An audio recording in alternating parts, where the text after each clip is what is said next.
The anesthesia was already pulling me under when my phone buzzed on the surgical prep table.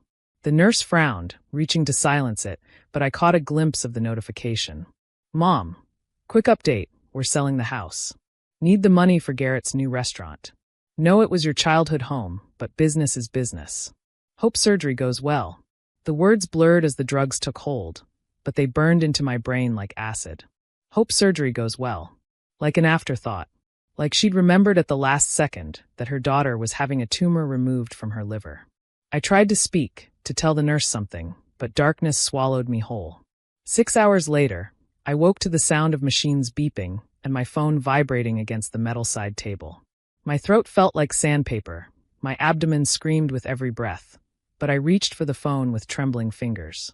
47 missed calls, 83 text messages, 19 voicemails, all from my family.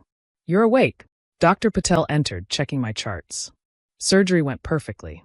We got clean margins. You're going to be fine, Amelia. My phone, I croaked. Can wait. You need rest. Please.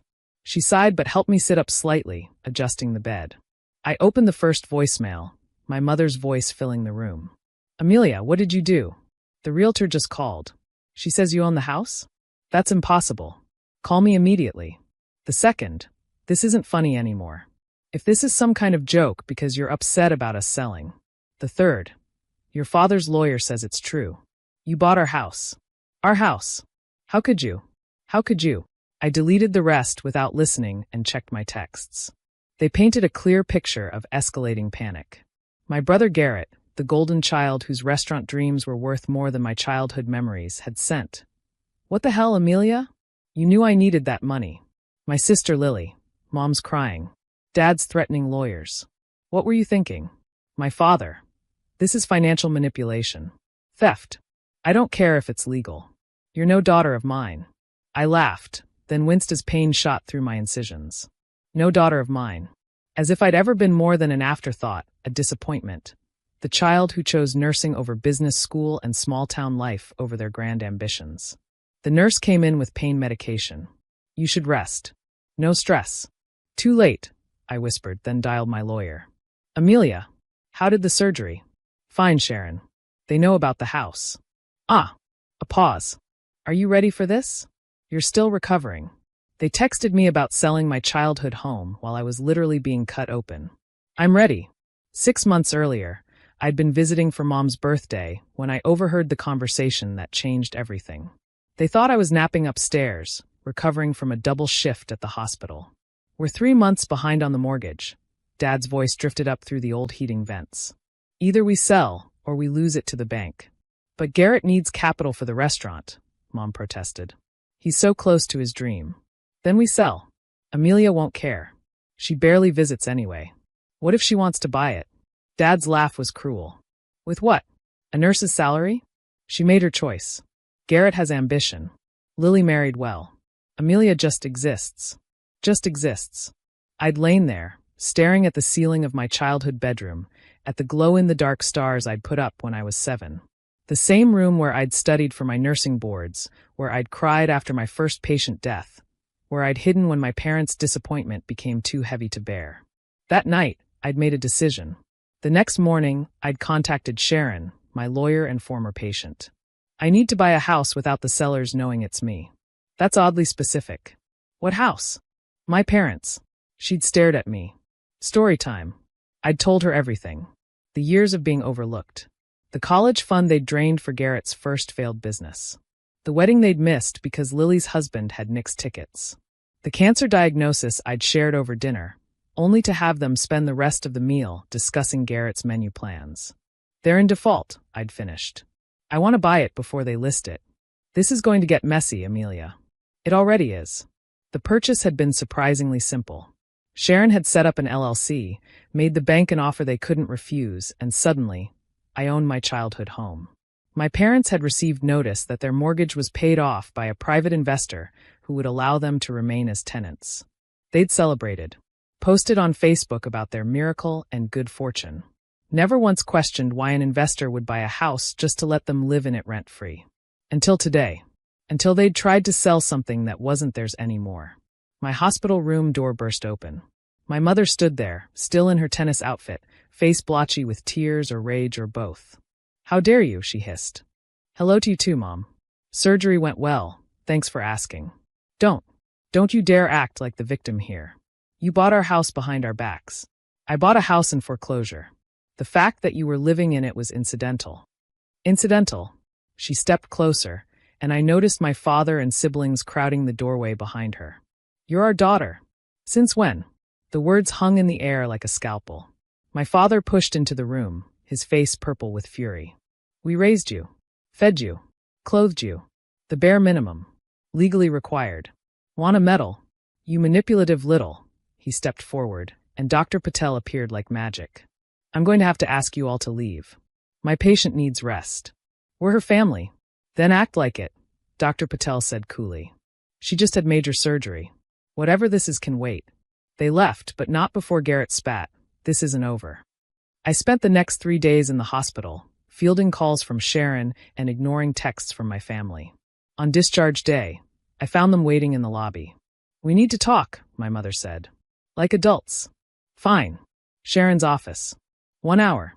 Sharon had prepared everything. The conference room table held neat stacks of documents. The foreclosure notices, the LLC paperwork, the deed transfer, and crucially, a printed transcript of text messages I'd saved over the years. "Mom, can't make your nursing pinning ceremony. Garrett has a job interview." "Dad, stop being dramatic about the cancer. Everyone has problems." "Lily, maybe if you'd chosen a real career, you could afford better insurance." "Garrett, need $5,000 for supplies." "I know you just bought a car, but family helps family, right?" My mother's face went white as Sharon read each one aloud. "You want to talk about family?" I said when she finished. "Let's talk about how you drained my college fund for Garrett's first restaurant, the one that failed in 6 months. Let's talk about how you missed my nursing school graduation for Lily's husband's golf tournament. Let's talk about how I told you I had cancer, and you texted me while I was in surgery about selling my childhood home for Garrett's next venture." "We didn't know you'd bought it," my father said weakly. "Would it have mattered? Would you have asked if I wanted it? Or would you have done exactly what you've always done? Put Garrett's dreams and Lily's comfort ahead of my existence." "You're twisting things," Lily said. "We love you. You love the idea of me. The quiet daughter who never asks for anything, never complains, never expects equal treatment. The one who just exists." My father flinched. "You heard that. I heard everything. How a nurse's salary wasn't enough. How I had no ambition. How I'd made my choice." I leaned forward, ignoring the pull of my incisions. "I did make my choice. I chose to save lives instead of destroying restaurants. I chose to live within my means instead of begging family for money. And I chose to buy that house when you were about to lose it to the bank. To humiliate us," Garrett accused. "To preserve it. That house is the only good thing from my childhood. Every room holds memories of feeling invisible, inadequate, less than. But it also holds the ghost of who I could have been if anyone had bothered to see me." "So what now?" my mother asked. "You evict us? Punish us?" Sharon slid a document across the table. "Actually, Ms. Harper has a proposal." They read it in silence. I watched their faces change from suspicion to confusion to something like hope. "You're giving us the house?" my father asked. "Selling it to you. For exactly what I paid, the outstanding mortgage balance. Plus the 6 months of payments I covered. No interest. No profit. But why? Because I'm not you. I don't put money above family. But there are conditions." Sharon pulled out another document. "A family contract. If you want the house, you sign this." The conditions were simple. No financial requests to Amelia for 5 years. Acknowledgement of her career and achievements in all family communications. Attendance at her medical appointments if requested. Equal treatment in all family decisions. The house cannot be sold or mortgaged for Garrett's business ventures. "This is ridiculous," Garrett exploded. "You can't contract family relationships. No. You've treated me like a business transaction my whole life. Invested nothing, expected returns when convenient. At least this makes it official." "And if we don't sign," my mother asked quietly, "then I keep the house. You can rent from me at market rate or find somewhere else to live. Your choice." The room fell silent. I could see them calculating.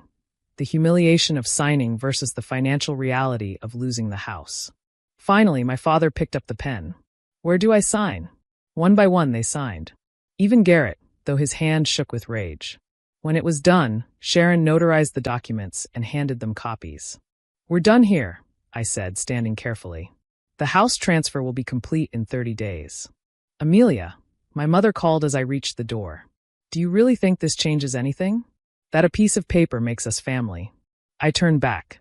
No, but maybe it makes you think twice before texting your daughter about selling her childhood home while she's fighting cancer. Maybe it makes you remember that I exist between crises. Maybe it makes you see me as more than just the disappointing daughter who chose healing over wealth. We never said you were disappointing. You never had to. Every action, every choice, every forgotten milestone said it for you. I smiled sadly. I bought that house to save you from foreclosure. I'm selling it back to save myself from you. The contract isn't to make us family.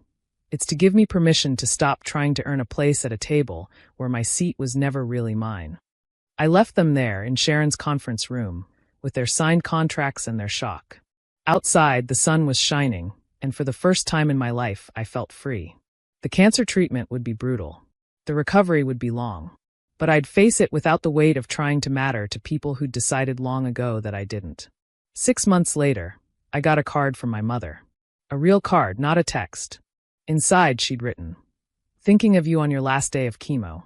We'd like to take you to dinner to celebrate if you're feeling up to it. Love, Mom."